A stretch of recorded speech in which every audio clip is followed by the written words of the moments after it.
And Hello! we're live! Hello, everyone! Hi, Emilia! Hey, Tata! How are Hmm. you? Oh, I missed Miss- you and I missed everyone. I missed this episode of Catching Up. It's been so long. I know, miss you too. Where have you been? Tell me all about it. And you as well, because you have been traveling more than I did. I have. Well, right now I am here in Geneva, Switzerland. Just No, finished a confess you're in a spaceship. I can see your background. It looks like you're traveling around. well, yeah, now that you caught me, you got me. I was hoping, I got so inspired by this feminist display of power. They went to space for 11 minutes. So, I tried to fix the room so that I get the feel. You're No, next, okay? You're seriously. next. But also our backdrop, no, it feels like we're both in space. Yes, gracias, Denise. Really I guess nice. Denise was also inspired. White feminism always inspires us. Funded by billionaires to feed their egos. Oh my gosh. But tell us where I you are. cannot. Sorry? Tell us where you are. Okay. I'm in Geneva. I've been here for several days now to be part of this meeting of my favorite baby, the Santiago Network on Loss and Damage. So we had the advisory board meeting. You're laughing again. Yeah, we I had the advisory board meeting, and of course, we have a lot of things to discuss so that finally the Santiago network can be really said it's open for business. Yeah, so hopefully this year we're able to start giving out grants for technical assistance support for countries and communities in facing the impacts of loss and damage in their countries and communities. So that's the nice thing about it, no? finally. Finally, after It looked like it was what? forever. Since Madrid, when they decided to establish Oh the no, Santiago Network I before cannot. the pandemic. Imagine. 2019. Yeah, it's so hard, to speed things up in the UN spaces. It's like everyone says we have to act urgently, immediately. And for them, 4 years is the benchmark. No? That would be a good time to set up all of this fancy architecture, all of these procedures here, guidelines there. So Yeah. it's quite frustrating. But when you look at it from if you step aside, step back a little bit, you'll see that all these things about diplomacy and making sure that the language is fine and acceptable to everyone, etc. Everything has to be debated on. So hopefully this year, because it's such a shame, we have some money in this Mm, Santiago network, because mm. some of the rich countries decided to make good on their promise and actually put in some money for loss and damage, at least the technical assistance part. But Mm. until now, it's such a shame, no? 60% of the expenses so far are going into the operational expenses, the salaries of all of the staff that has been hired to set up this network, and zero amount disbursed for technical assistance. So it's like, Yeah. shame on us. We've been all that we've been doing is meeting here, meeting there. I mean, but you're not even getting a salary, my dear. No, but they did fund, my travel coming here to Geneva. Mm, But mm. they made sure that we worked so hard also. Yeah. No, but these are good news. Actually, I wasn't expecting good news. Well, coming from because a week ago there was also another meeting of another fund that's been set up for loss and damage. Now, this is the Yes. fund for responding to loss and damage. They had the fifth board meeting in Barbados. Yeah. But then that meeting had a totally different flavor. No, I wasn't there because it's too far and I don't have funding support to go there. But it has a totally different outcome. Whereas here in the Santiago network, we said we're open for business. Let's Mm. disburse the money. Let's get it out to the communities, to developing countries Mm. in grants. So In it's grants. not Oh, a good. loan. Yeah, it's grant based. But for the fund for responding to loss and damage, I think that's one of the main areas. No, they're talking about the startup phase. They also have ambitions to start disturbing this disbursing funds. But instead of talking about grants, they're talking about other financial instruments, Modalities. Yeah. modalities. So there you go. It will be in the form of loans or probably private sector investment, Yeah. which will ultimately not be for the benefit of developing countries and communities. So, Gosh. yeah, same UN institutions, same UN bodies, but totally different approaches. Although, for the Santiago Network, I had to bring up this fight. It seems like it's my fight alone because we're trying to agree on all of these guidelines.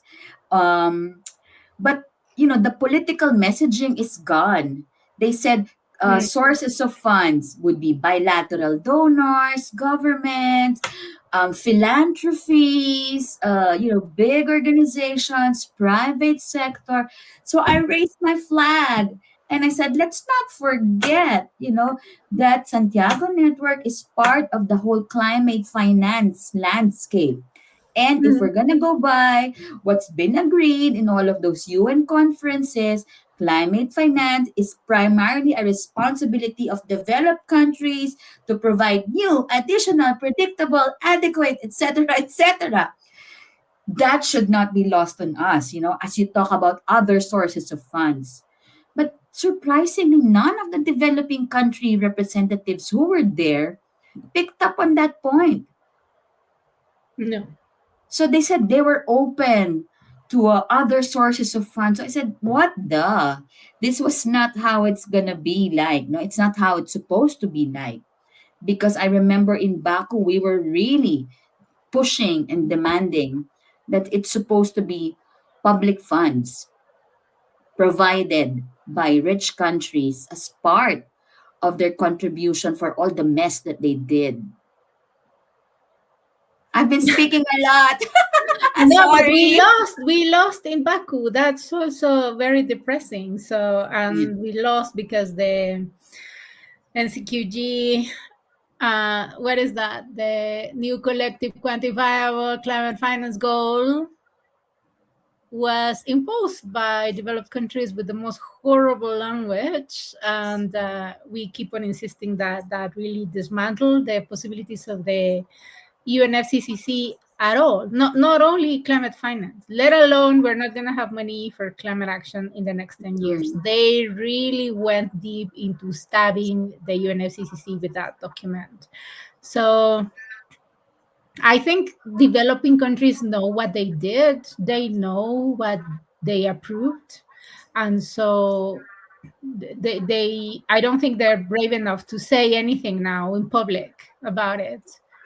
Now this road from what from Baku to Belem. Belém without clarity on what is going to happen. It's just a series of dialogues. I just think it's really embarrassing. Yep. So there you go. That's what has kept me busy at least last week, this week. Mm, But months before that, you were more busy than I am with this whole financing for development for conference. yeah. So tell us about it. What's the gossip? Is it something to be hopeful about? I mean, Mm-hmm, mm-hmm.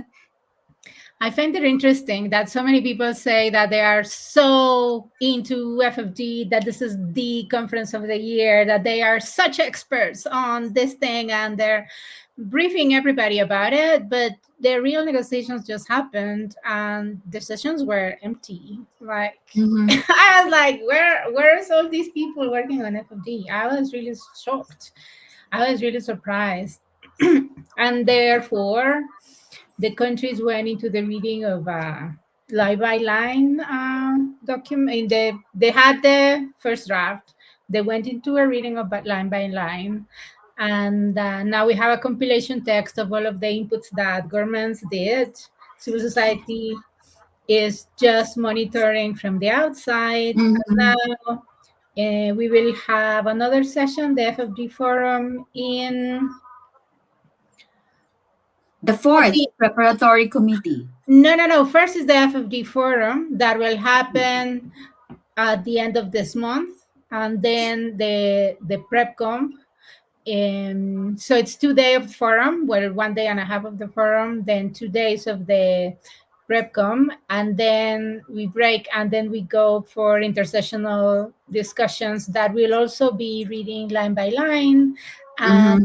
and they will be reading mostly the positions and the reactions of the compilation texts. So, and we've heard from the co-facilitators that there is no more room to add any language anymore. Like, the opportunity was closed. There was a moment back in December when there was what was it called?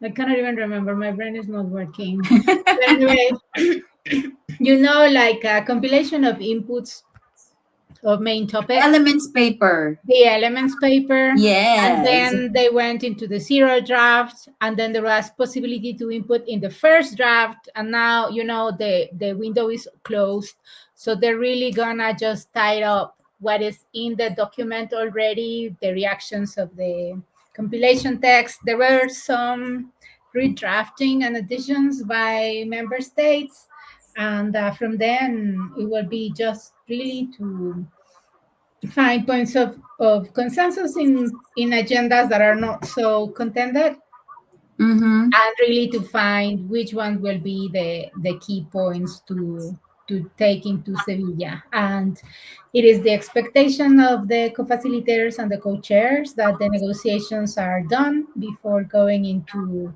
Sevilla. And depending on the battles, the assessment of civil society may change, right? But from in principle, we do want to have an open document to be still negotiated in Sevilla, because that's where we will have more capacity to influence and to add pressure. We're seeing that there's a lot of interest of people to go to Sevilla. But on the other hand, I'm being very cynical, and I'm like, Uh-huh. why is everybody going to Sevilla when the work is now, when everybody should be working now, and they're Yep. all getting ready to Sevilla, and like, it's so important to be in Sevilla. Like, the negotiation, Because Sevilla is so beautiful. it's gonna be so hot, and it's gonna be packed, so people will be Uh, sleeping in the floor. mm. I feel that. So Anyway, where are we now in terms of the outcome document? Because I followed the third prepcom online, and there were really, huge divergence in views. Of course, developing countries keep on saying it's about climate finance, it's about debt, it's about trade, etc. They need the fiscal space, fiscal sovereignty. And then on the other hand, you will hear developed countries say that, they also face a difficult domestic context, blah, blah, blah. And of course, we do know that there is some truth to that, especially what we're seeing in the aspect of aid, development cooperation. It's so real for them. So where do we stand on that? No, yeah, what do but you think? sorry, I find it very rude of developed countries saying, oh, but the context has changed, you need to see and be mindful of the geopolitical context. It's like, it's you're causing the geopolitical context. Like, don't tell me that crap. you are the one undermining your commitments on official development assistance. You're the ones who are, profiting from debt. You're the one receiving, you are the tax haven receiving all of the illicit financial flows. So you are abusing the trade practices. Don't get me that crap. Oh, you look at now the difficult geopolitical context. So we cannot be too ambitious in FFD. Like, yeah, you are responsible. So change that. Don't give me that crap. It's so hypocritical. I cannot with that discourse. I cannot really. And I think they're trying to give us this carrot that's getting smaller and smaller, and forcing everyone to accept this small carrot with a lot of strings, no? I just saw this latest report from the OECD about declining aid. It's really, really bad. So, They're just in a saying way, we're. developing countries are going to say, oh, we're in tough situation. We're in deep shit. So let's just accept what the rich countries are willing to offer. I think I think that that is a very narrow lens of a narrow scope of FFG, because it is indeed one chapter, but it is actually the most irrelevant. I'm not saying it's not important, but I'm saying in the bigger things, it is not the transformative point of entry. So when you're talking about official development assistance being narrowing down, and that has to do, of course, with the rise of fundamentalism, especially many governments from the right wing now taking all of the space in previously progressive countries. But then there are many other points of entry that I think are very important. Not sure that developing countries are going to be in alignment, and for what, because there's a lot of divergence. But for instance, we mentioned here mm, ISDS, investor state dispute settlements. Sorry, let me clear my throat. I think there's a bit of dust here. So even the EU members, they were fighting to leave the energy charter because it was exposing them to a lot of lawsuits from large companies, oil companies, when they were trying to do their um, Green New Deals, their energy transition. And so developed countries, the EU countries, were saying, we're not going to abide by these clauses in this agreement, the energy charter, because it's actually having regressive impacts in our policies. And so they started to discuss how to get away from the charter. So I think that is a very important signal for developing countries. This is the moment in which we need to speak in a broader lens about ISDS, investor state dispute settlements. I think I've mentioned the data before here. It's just gross, but I can enhance it now. So 70% of the ISDS, the lawsuits that came in 1 year, I think it was 2023, were against developing countries.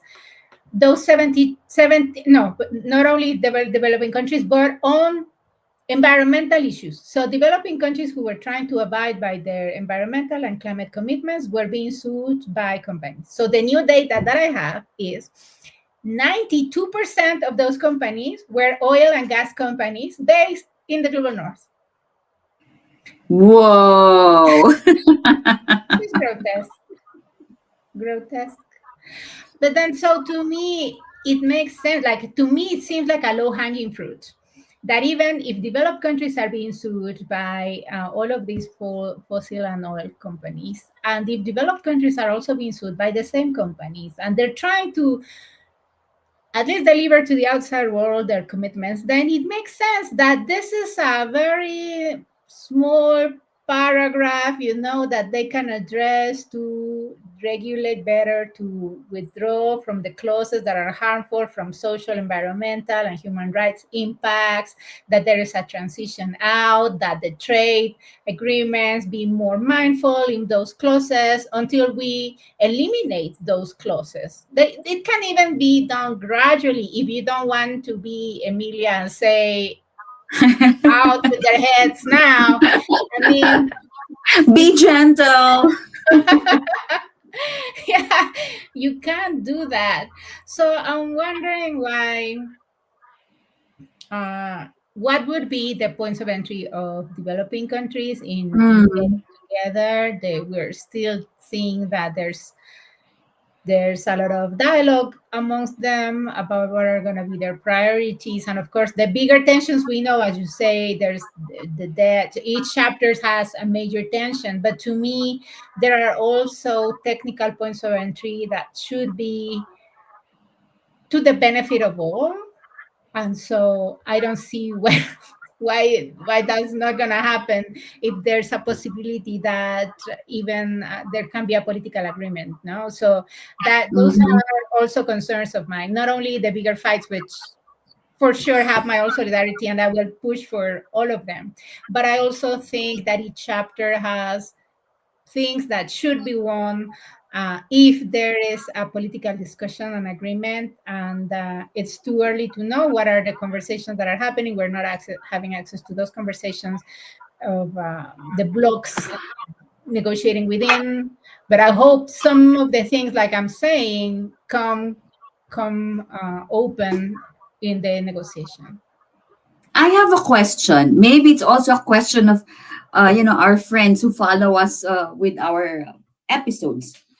These issues that are going to be negotiated in the financing for development, these are people's issues, how unfair terms of trade really kill, for instance, local agriculture, local manufacturing. We've become a dumping ground for all of these imported products, giving us, huge balance of trade deficit, which leads us to get more loans, get more investments that destroy our environment, making us vulnerable to climate impact. So these are supposed to be gut issues that would be more than enough to mobilize millions out in the streets. So we see some of those fights happening, but we cannot all go to Sevilla, even though it's very beautiful there. We cannot all go. So, what do you think should movements in our countries, in Mexico, in the Philippines, in Africa, what should the movements be doing to tell our governments that when they go to New York, they go to Sevilla, Spain to negotiate, that they do bring our own interests forward? This is actually a very beautiful question.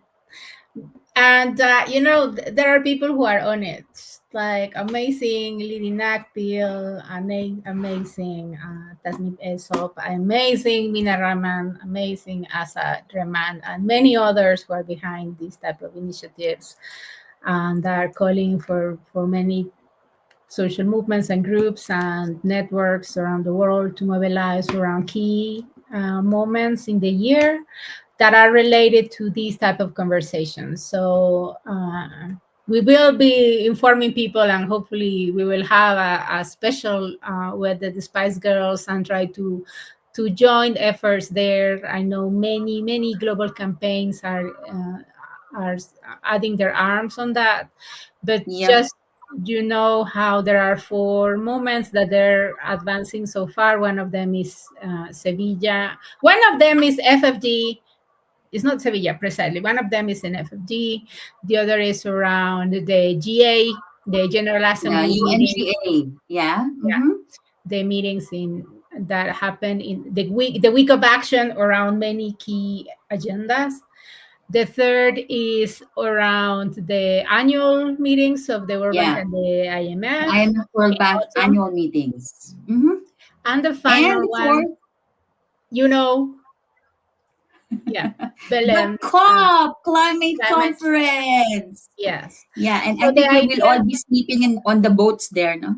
no, so actually the idea is the opposite. It's like people shouldn't think that they cannot do anything if they're not in Sevilla, New York, in Washington DC, or in Belém. It's rather the opposite. Like, you can do something. You can say how important these spaces are for all of us. So let's do something in our cities. Let's organize locally and let's send powerful messages. Let's see how this relates, as you were saying, with agriculture, with health and education, and people with disabilities, and the aging population, and women's rights, and intergenerational rights, social protection, trade. That it really relates to so much. All So our we're fights, no, all of our struggles. There's yes. really a thread that connects everything. So I find that very inspiring, and we're part of the organizing groups as well to try to see, well, how can we bring people from different Mhm. regions, different cities, mobilize them around also the topics that they feel most close to their hearts as well. And so, how are we going to be connected? And then, how are we going to be organizing different activities in different cities? So that's we will have more clarity on what is the umbrella topic and how are we connecting and how are we going to hear from you organizing also locally to engage with us. So that's going to be part of this bigger effort, and that the end of austerity campaign is also part of this. I think the campaign of campaigns is going to be also part of this. So many networks and large Mhm. efforts are going to be there. So the organizers already of the mobilization in Brazil, the usual colleagues that are working in New York around the General Assembly, the movements that are fighting imperialism and focalizing on the messages on the World Bank and the IMF. So there will be a lot of efforts. So what we want also is that regarding to the macro agenda of FFG, that there will be a lot of intention in organizing actions at the local level. And I've read the document so far. I saw your name, one of the drafters. But the slogan so far, no, it's going to be finalized soon. But so far, it says, "This world is ours." Hmm. I remember, I think that was 20, 25 years ago, no? The battle cry is, "Our world is not for sale." Yeah. Now, it's really very empowering. This world is ours. Hmm. For those who know what it means and why we came up with that, it is a very powerful, it's a very strong message. But if you're just an average disgruntled individual, I think the politics, the relevance of that call might be difficult to comprehend. So maybe we need to sharpen the call or try to say a little bit more than "this world is ours." I think it's Because rather the maybe opposite. even Katy Perry will say, "This world But is ours." exactly, it's precisely for people to add their cause to this broad slogan. So we didn't want it to say it's about economy, it's about the planet, it's about the people, it's about a sector, it's about justice, because many people come from different understanding of it, from different demands. Many people come from their lived realities, other come with their dreams, other comes with very technical inputs, other come, with a specific agenda. So what we're trying to do is give an umbrella rather than give direction. And definitely what we're trying to do is rather to coalesce, to bring a convergence of movements, and the voices will actually come from the movements, from the actors. We don't want to say this is what we want to guide the people into the thinkings and the messaging, but and this has been marvelously, bravely, generously crafted and led by all of these colleagues that I was mentioning. Yeah, we should invite them. No, we've had Liddy for several times now in this in our episodes.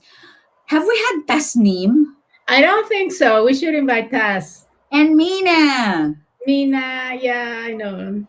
Yeah, so let's share this link with Das and with Mina so that they can also be excited to be the Spice Girl. I know. They already are in spirit. They are respect. Yeah, but Yes. it would be good because we know Das, but I think hers is a voice, hers is a presence that is so sharp, so fierce, and yet she communicates it very well. No, unlike us, we have this tendency to become technical geeks, no, with the way the when we speak, but not with Das. No, she really speaks from the heart about why it is our duty to stand up against injustice, oppression, and exploitation.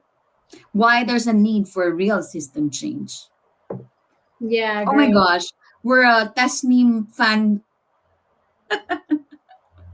I think all of them have something to add. They have their own style, and each voice is irreplaceable.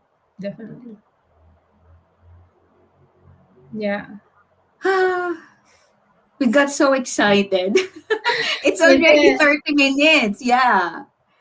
So what has been keeping you busy this past few weeks? I have a project, but I cannot share with it about it openly. But I do have a project. Hopefully by mid-year, I will. Everybody will know, and it's. Oh. I am very excited about it. But on the sidelines, I just wanted also to share that there will be a conference in Oslo at the end of June. That is the Degrowth Conference. So this is, and it's actually, Bond, the intersectionals are happening, and then just right in between, and a bit clashing, 2 days clashing with the growth conference, and then we're the next week we're off in Sevilla. So it's gonna be insane. But I just wanted to let our audience know as well about this conference of degrowth, because this is not usually the crowd for degrowth. But I think it's really important to know that, I mean, besides the academic conference with the geeks presenting their papers 7 minutes and then they're off and then nobody hears from them anymore, there is an international degrowth network that is trying to organize politically the community of degrowthers. So there's going to have a back-to-back meeting, an assembly of degrowthers on the previous day before the international conference happens. And I know that they're also organizing virtual meetings so that you don't have to wait until Oslo or feel regretful that you couldn't go to Oslo, because who has the money to go to Oslo? Nobody. Like, really. Anyway, the IDN, the International Development Degrowth Network, they're organizing a series of online meeting that in which they're talking about, from they have different working groups. So there's one Global South working group that I'm closer to. But anyway, so they're organizing some discussions, some sessions, and some points of entry for their assembly to get ready. And then I think some of those sessions in Oslo will also be virtual. And we're organizing a group. I have a group. It's an amazing group of the growthers working again from in a larger manner from an anti-imperial stance. So there's going to be a wider conversation on how the growth really needs to focus on positions, macro actions, involved more in these macro agendas, given that all of these pillars of exploitation, of accumulation of capital have their base in the global south, so in the global north. So how this is going to happen? So we're trying to mobilize people, and hopefully we will be in Oslo for a couple of days in a, in a, in an action that we will share most closely to the dates. But yeah, I think this is also important, because I find it interesting that the growth is coming from a legitimate voice in the global north. So people is always saying, no, it was born in the global south. No, it is from the global north. It is from the global north. Yeah, because who needs to degrow? Yeah, Those who are fixated with so much growth. yeah. Yeah, and well, I've written in my papers that in the global south, who needs to degrow? What needs to grow is concentration of wealth, and also Mm. we need to degrow the harmful sectors. But our problem is not with the growth. We really need to transit out towards a different system. But for the global north, even if they want to transit to a different system, they need to degrow because they're killing the planet and they're Mhm. causing so much harm. So the growth is not a question of whether or not to degrow. For the global north, it's a matter of ethics is the only way out. So for the global south, that is not our main point of entry. but indeed is one of the, there's a one of the paths, but it's not actually the main path. We really need to transit out towards a different system, and that's a different conversation for the global south. But so I do agree that the global south is not about the growth, but then in the global north, so let's give them credit. And people say, no, no, no, it was born in the global south with the Pachamama spirit and the Wemby and it's like, no, those were never, those never grew, so that then they had to degrow. So Mm. no, the growth is a tradition of thought that is coming from the global north, and I think we need to give them also some credit of the efforts they're doing. Honestly, when I first heard about degrowth coming from some folks in the climate movement, I couldn't relate to it. It's like, what is there to degrow in my country? It's like we don't even have those basic industries. Because this kind of development model has been imposed on us, so it's not something that is really suited to our normal pathway of industrialization. You develop your agriculture, you develop your manufacturing, but it's something that's been imposed on us. So when some of these are Mexican climate activists that I knew from years ago, they were saying degrow, degrow. I really can't relate. So I think, it's a very good alternative, but how applicable is it to the global south context? So I think that needs to be a conversation that should be shared with many people, no? Because for me it has the potential, if we understand what it really means, if we understand what it will entail. So maybe one of our No, episodes could be dedicated to unpacking.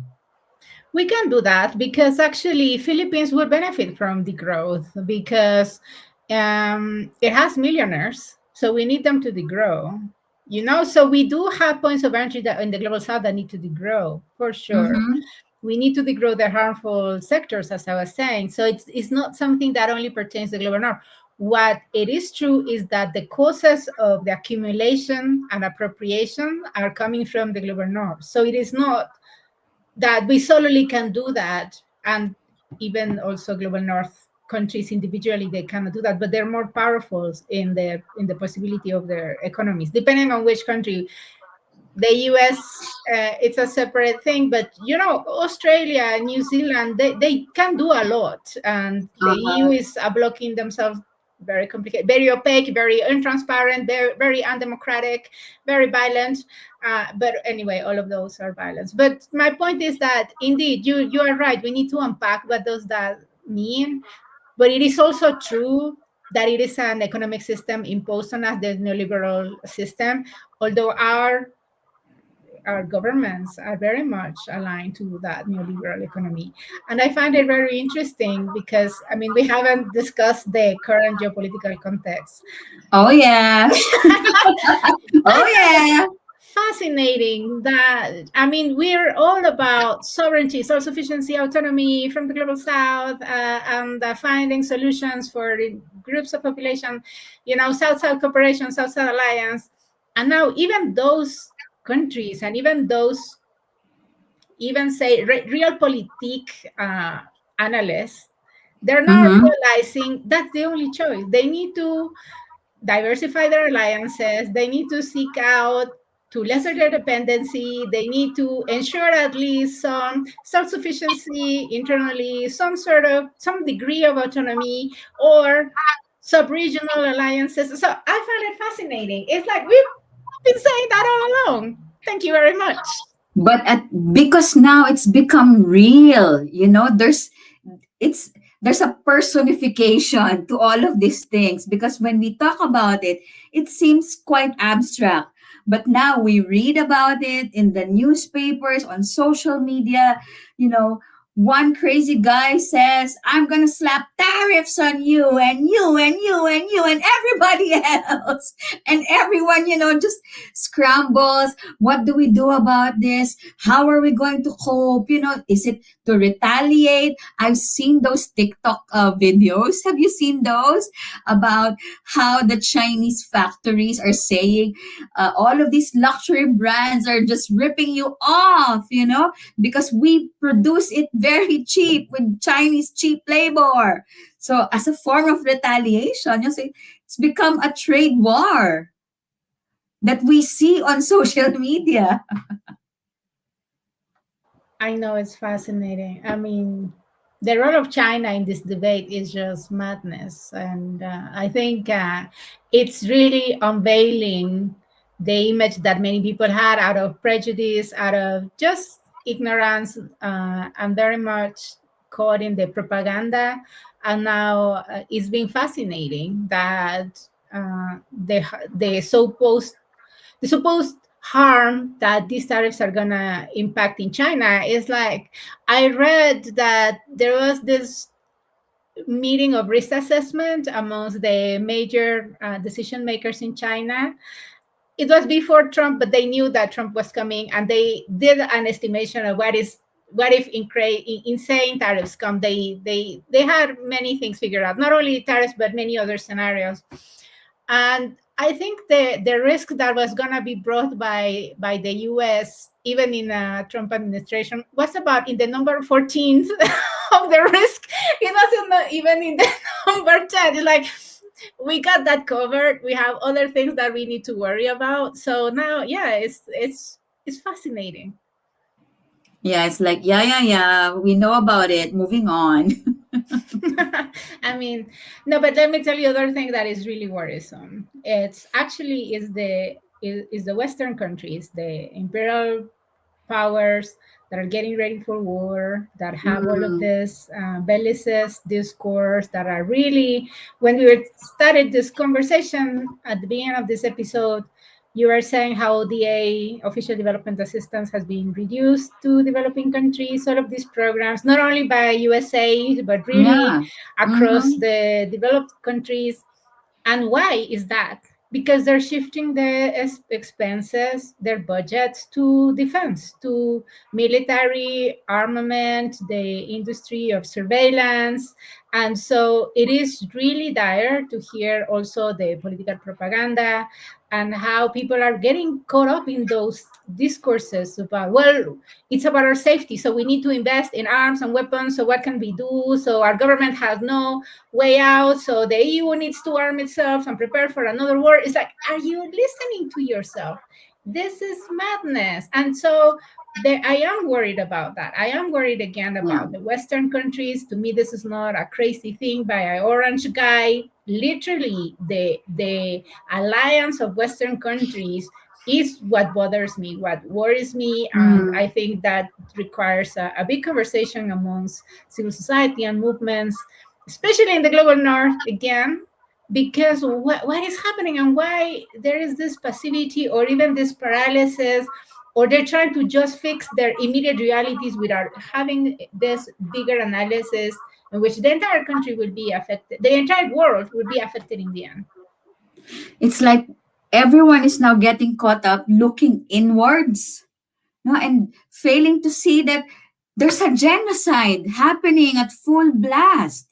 No, everyone is just saying, let's defend, let's protect our own interests. Never mind if the genocide is, heightening to such levels again. So I don't know.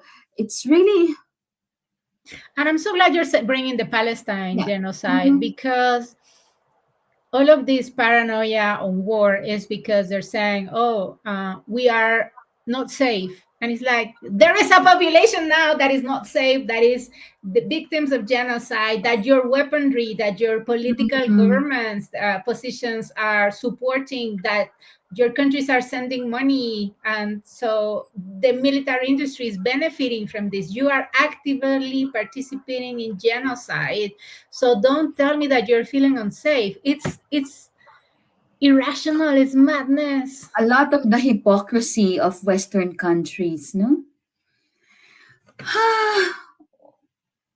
You want to hear some good news?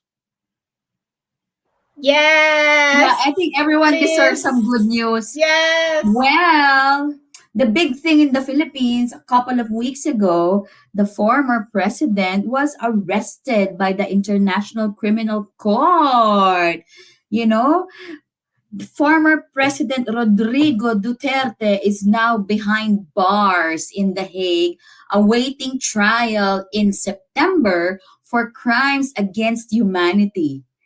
So it's such a it's a big victory for the Filipino people and for everyone who supported our struggle, because for for 6 years, no, under his whole administration, it's been marked by a lot of extrajudicial killings.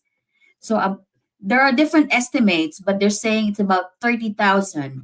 So now, I read this morning that so far in the ICC, they've already compiled 8,000 pages of evidence against this madman.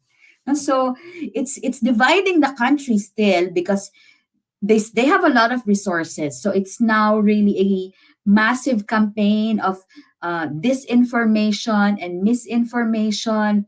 So people are saying it's between the two factions in the government, but no, it's not. No, it's beyond that. I'm not saying that the current administration is not doing all of these things, because we still have the big issue of red tagging, political killings, persecution, etc. But this is one example where, through the perseverance of the people, we're able to bring to international attention, our local issue. But while I'm happy with the ICC, I'm also very disappointed, because a bigger madman went to Hungary with the warrant of arrest from the ICC, but nothing happened. Yeah, but today, or was it yesterday, that the ICC released a communique to call out on Hungary and to do. They started a process. I don't know what does that entail, about why Netanyahu was visiting and they didn't got him in prison, and so now there is a procedure against Hungary for that.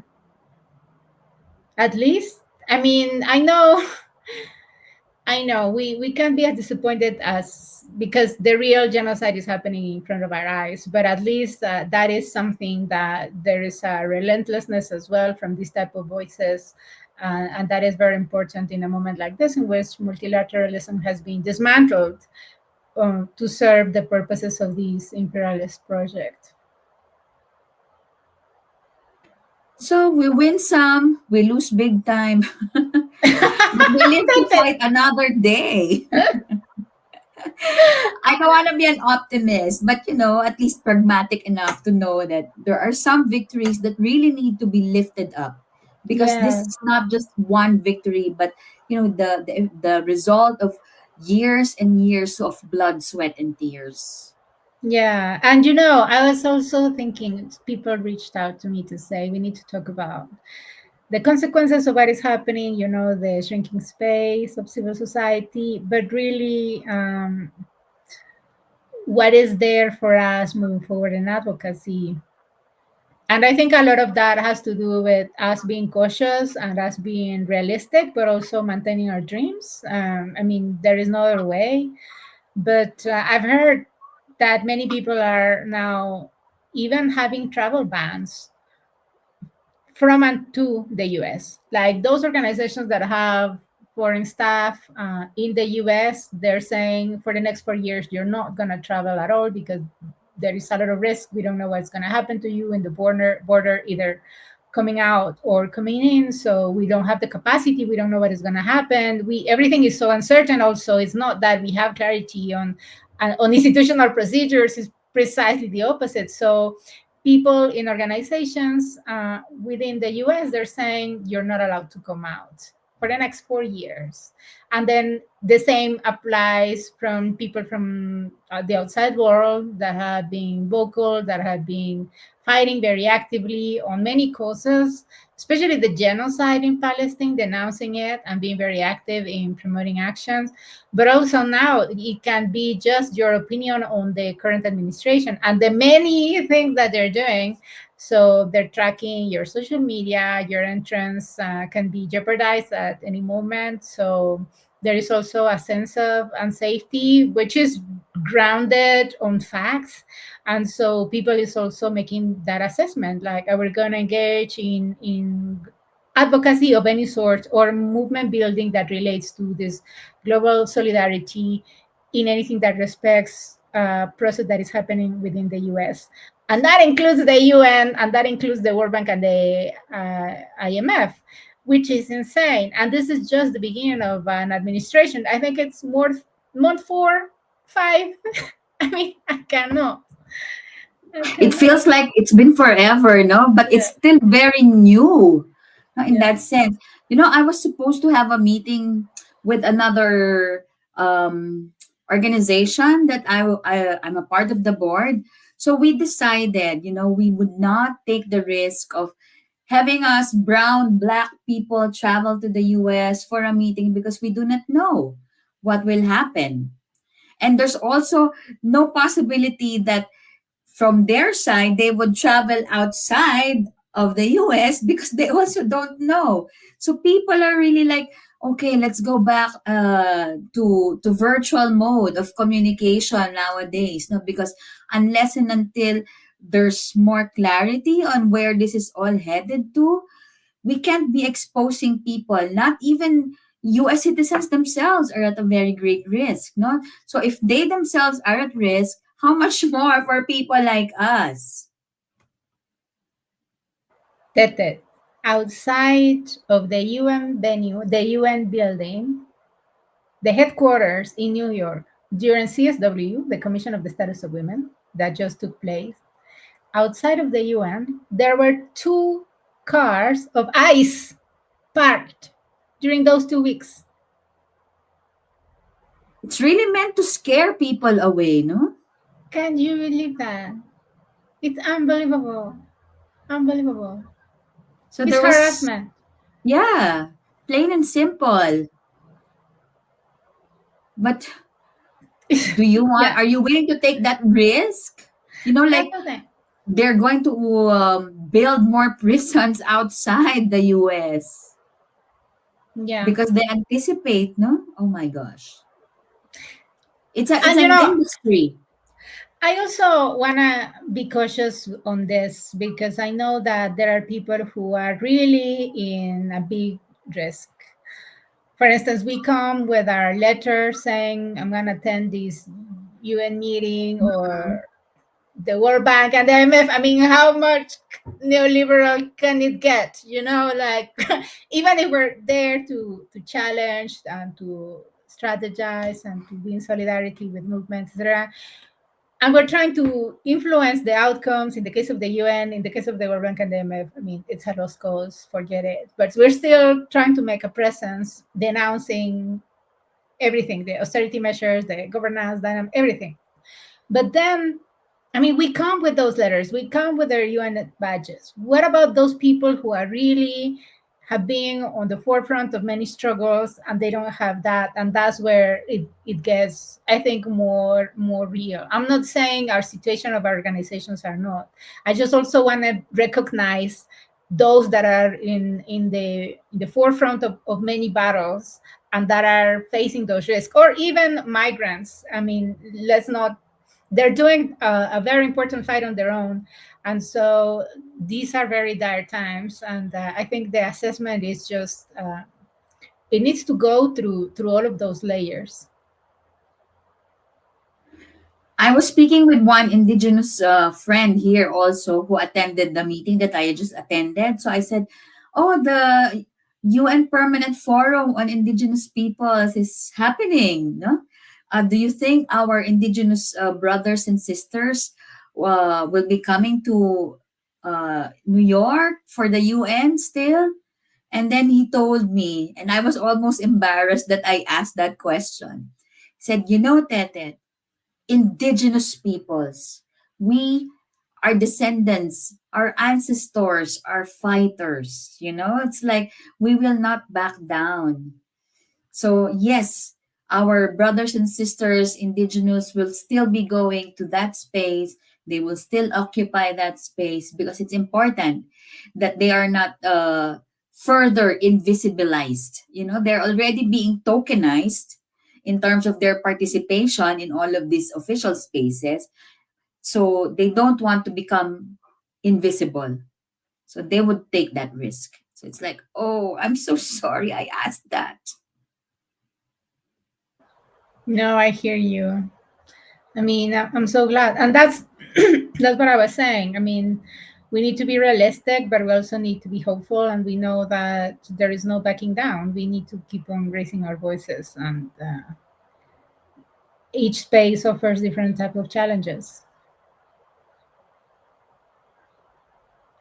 But you have to say something positive before we close this session, Ted, please. I'm I the just said gloomy people person here. something positive. You have to say something. No, I think the message is these are difficult times. It's an understatement. But I suppose everybody can read the subtext. This is more than just difficult. But if we allow ourselves to, be depressed and scared. Of course, the situation is scary, but if we allow this to overcome us, to overpower us, and overtake whatever it is that we're doing, then we're in for tougher times ahead. So the only thing Yeah, that we do is to keep on struggling, keep on challenging, keep on raising our voices. I think I have a positive thing to say before Okay, bring it close. on. Yeah. Because the climate movement has been attending the COPs forever, and sometimes there's some coincidence in the messages. Across the time, we've managed to have a bigger cohesion. But then again, with the work by Lili Nakpil, Mina Raman, Tasmin Esop, Asad Reman, and others, many others, they first organized a coalition for people working in the climate movement, and they built a big alliance to go to the COP.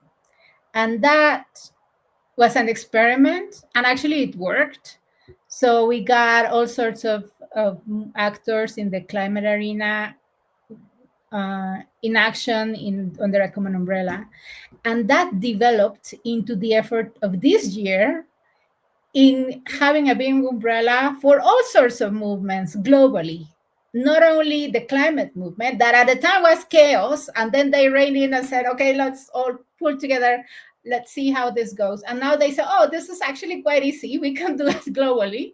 And so now they're doing that for this year to, to, to show that there is a collective fight, that united we are stronger, that our demands are actually um, impacting in the same way from different points of entry, but all of us have the justice on our side. So it is very important to be aware of that. We're not alone, that it is possible, it is feasible. There are many people who are organizing and doing things on their own. And for that, we are extremely grateful. As you were saying, Indigenous peoples are showing us how much bravery they have every day. But then now this larger effort on saying everybody should come on board. Like, why are you alone? Like, come, and we should all organize to show up in these messages. I think that's very inspiring. I think we should jump in on board. We need to collaborate. We need to be there in whatever capacity we have. Even if you can organize a webinar, if you can do some flyers, if you can show up and organize a march in your city, even if it's not the main city of your country, I think that is actually even more valuable. Like, show up how you can, whenever you can, in whatever agenda that calls you or appeals to you, but realizing that we're all under this same struggle. I think that is very inspiring, and just a small proof of what we can do together. Ah, group hug, group hug. Yes. Ah, that's really nice. It's really nice to have this conversation, Very just to catch inspiring. up. We talked about I anything and know. everything. I missed you. Likewise. And I hope the next time we can do a more proper, information announcement that we are going to go live so that our friends can also join us. Yes, I We know. can have more interaction, right? But to be quite honest, it was tough to say we're gonna be together because of Tete's schedule, my schedule, everybody else's schedule. So we managed to do it now. But hopefully, I mean, maybe we can do it now after during the intersessionals in FFD, so that we're also sharing what is happening Right. We in the should. moment. Yes. Mm-hmm. Okay, thank you, Tete. Thank you, everybody who's watching. Send us your comments and repost and share and tell us what you want to talk about also with us. Ciao. Gracias, Denise. Bye. Thanks, Denise.